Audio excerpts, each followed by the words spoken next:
তোমরা অনেকেই আমাকে জিজ্ঞাসা করেছো কিভাবে এসএসসি পরীক্ষায় 1250 প্লাস নম্বর পাওয়া যায়। দেখো, পরীক্ষায় সবাই কিন্তু প্রায় একই জিনিস লিখে, বাট উপস্থাপনের কারণে অনেকে 95 প্লাস পেয়ে যায়, অনেকে শুধুমাত্র 80 পেয়ে জিপিএ 5 পায়।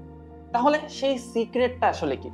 পরীক্ষার খাতায় কিভাবে লিখে 95 প্লাস পাওয়া যায় ইভেন বাংলাতেও, সেই জিনিসটা নিয়েই হচ্ছে আজকে আলোচনা করব। শুধু বাংলা না, আজকের এই ভিডিওতে প্রত্যেকটা সাবজেক্ট নিয়েই আলোচনা থাকবে। প্রথমেই আমরা চলে আসি বাংলায় আমরা কিভাবে লিখবো। বাংলায় লেখার জন্য তোমার খাতাটা সুন্দর করে উপস্থাপন করা খুবই জরুরি। বাংলাতে আমরা জানি সৃজনশীলে 4টা কোশ্চেন থাকে। প্রথম ক নম্বর এবং খ নম্বর কোশ্চেন আমরা পুরো একটা পেজ জুড়ে লিখব। ক নম্বর কোশ্চেনটাতে আমরা পুরো সেন্টেন্স লিখব, শুধুমাত্র একটা ওয়ার্ড লিখব না। খ নম্বর কোশ্চেনে আমরা অবশ্যই চেষ্টা করব 2টো প্যারা করার। গ নম্বর কোশ্চেনে আমরা 3টা প্যারা করব। প্রথম প্যারা হবে 2 থেকে 3 লাইন, দ্বিতীয় প্যারা হবে 5 থেকে 6 লাইন, এবং প্রথম প্যারা এবং দ্বিতীয় প্যারা একটা পেজে থাকবে, এবং তৃতীয় প্যারাটা আমরা সম্পূর্ণ নতুন আরেকটা পেজে লিখব। এর ফলে দেখা যাবে আমাদের গ নম্বর কোশ্চেন হবে মোট 2 পৃষ্ঠা। দেন ঘ নম্বর কোশ্চেনে আমরা করব হচ্ছে 4 প্যারা। প্রথম এবং দ্বিতীয় প্যারা আমরা একটা পৃষ্ঠায় লিখব, তৃতীয় এবং চতুর্থ প্যারা আমরা আরেকটা পৃষ্ঠায় লিখব। সো এভাবে লিখলে আমাদের পৃষ্ঠার সংখ্যাও বাড়বে এবং আমাদের লেখাটা একটা স্ট্রাকচারড ওয়েতে আসবে, তাহলে খাতাটা দেখতে সুন্দর লাগবে।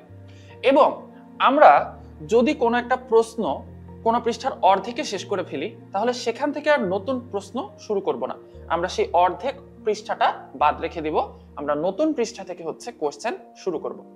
এবং বাংলায় আমরা চেষ্টা করব যত বেশি সম্ভব লেখা যায়। এবার চলে আসি বাংলা দ্বিতীয় পত্রে। বাংলা দ্বিতীয় পত্রের যে রিটেন পার্টটা আছে, এটা আমরা অনেকেই মুখস্থ করতে চাই। ভাব সম্প্রসারণ, রচনা, সারাংশ, সারমর্ম, এগুলো তুমি মুখস্থ করতে গেলে কখনোই তোমার সিলেবাস শেষ হবে না। তাহলে কি করতে হবে? ভাব সম্প্রসারণ, প্রতিবেদন, রচনা, এগুলো লেখার স্ট্রাকচার আছে, দরখাস্ত লেখার স্ট্রাকচার আছে। সেই স্ট্রাকচার বা নিয়মটা হচ্ছে তোমাকে শিখে নিতে হবে, এবং বাকি অংশটুকু পরীক্ষায় তোমার ইনস্ট্যান্ট নলেজ ইউজ করে বানিয়ে বানিয়ে হচ্ছে লিখতে হবে। এবার আমরা চলে আসি ইংলিশে। ইংলিশের খাতায় লেখার জন্য প্রতিটা কোশ্চেন একটা পেজের মধ্যে হবে। আমরা জানি ইংরেজি প্রথম পত্র এবং ইংরেজি দ্বিতীয় পত্রে যেই কোশ্চেনগুলো থাকে, এই কোশ্চেনগুলো ছোট ছোট দেখা যায়। একটা কোশ্চেনের মধ্যে 10টা পয়েন্ট লিখতে হবে, এ বি সি ডি এরকম করে। সো আমরা চেষ্টা করব একটা পৃষ্ঠার মধ্যে জাস্ট একটা কোশ্চেন লিখতে। যদি আমাদের হাফ পৃষ্ঠায় ওই কোশ্চেনটা লেখা শেষও হয়ে যায়, আমরা সেই হাফ পৃষ্ঠাটা বাকি রেখে দেব। ইংরেজিতে আমরা চেষ্টা করব ফ্রি রাইটিং এর স্কিলটা ডেভেলপ করার। ইংরেজিতেও কিন্তু মুখস্থ করে লিখে খুব ভালো করা সম্ভব না। আমাদের এর পরের সাবজেক্টটা হচ্ছে বাংলাদেশ ও বিশ্ব পরিচয়, যেটা আমরা সবাই ভয় পাই, তাই না? কিন্তু বাংলাদেশ ও বিশ্ব পরিচয়ে নম্বর তোলা কিন্তু খুবই সহজ। কিভাবে?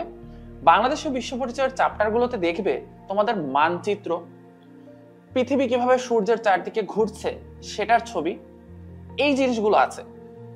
তো যেই কোশ্চেনগুলোতে মানচিত্র দেওয়ার মতো অপশন আছে, সেই কোশ্চেনগুলো তুমি অবশ্যই আনসার করবে। যেমন বাংলাদেশের নদ নদী সমূহের গতিপথ, বাংলাদেশের পর্বত সমূহ কোনটা কোথায় অবস্থিত, বা বাংলাদেশের বনভূমি সমূহ কোনটা কোথায় অবস্থিত, এই প্রশ্নগুলোতে কিন্তু মানচিত্র আঁকা যায়। মানচিত্র আঁকাটা আমরা ফ্রি হ্যান্ডে প্র্যাকটিস করব।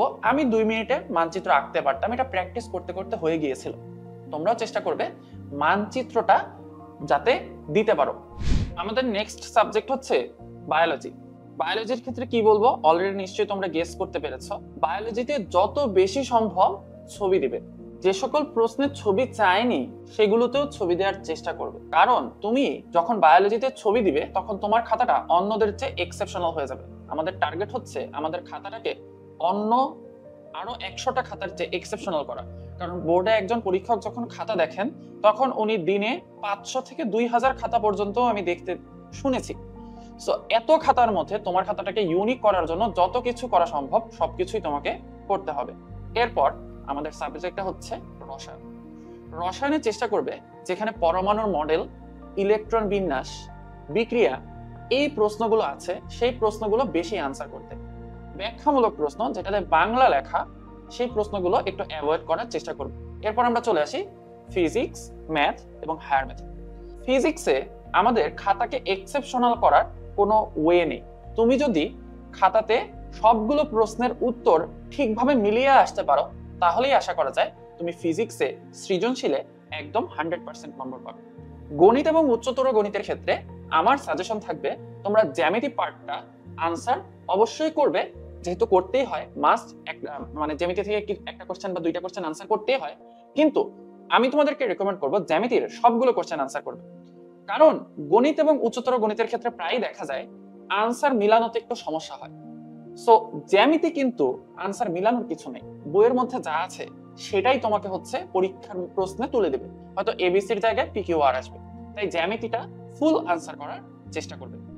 আমাদের এর পরের সাবজেক্টই হচ্ছে ইসলাম শিক্ষা। ইসলাম শিক্ষায় চেষ্টা করবে প্রতিটা প্রশ্নের মধ্যে কুরআনের আয়াত বা হাদিসের বাণী দিতে, এবং কুরআনের আয়াত বা হাদিসের বাণী আমরা নীল কালি দিয়ে লিখবো। আরবি লিখতে পারলে ভালো, আরবি না লিখতে পারলে সমস্যা নেই, আমরা বাংলায় লিখে রেফারেন্সটা নিচে দিয়ে দিব যে আমি এটা কি লিখলাম, আল কুরআনের বাণী নাকি হাদিসের বাণী।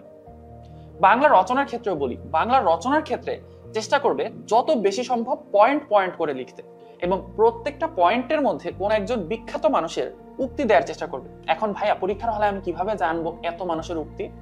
এর জন্য তোমাকে পরীক্ষার আগে টপ 10টা রচনা যেগুলো এসএসসি পরীক্ষায় আসার মতো, সেই রচনাগুলোর জন্য প্রয়োজনীয় 10 থেকে 12টা উক্তি আগে থেকে মুখস্থ করে রাখতে হবে, বিখ্যাত ব্যক্তিদের উক্তি। এই বিখ্যাত ব্যক্তিদের উক্তিগুলো যদি আমরা নীল কালি দিয়ে দিই, লিখে দিই, তাহলে হচ্ছে সেই রচনাটা টিচারদের চোখে পড়বে। তো এই ছিল মোটামুটি একদম খুব ইজি ওয়েতে কিভাবে আমরা আমাদের এসএসসি পরীক্ষার খাতাটা সুন্দর করতে পারি, খাতাটা সুন্দর করে প্রেজেন্ট করতে পারি। এখানে একটা জিনিস বলে রাখি, বাংলা প্রথমে তোমাদেরকে আমি যেভাবে সৃজনশীল লেখার পদ্ধতিটা শিখিয়েছি, সেম পদ্ধতি কিন্তু বাংলাদেশ ও বিশ্ব পরিচয়, ইসলাম শিক্ষা, রসায়ন, জীববিজ্ঞান এই সবগুলো সাবজেক্টেই প্রযোজ্য।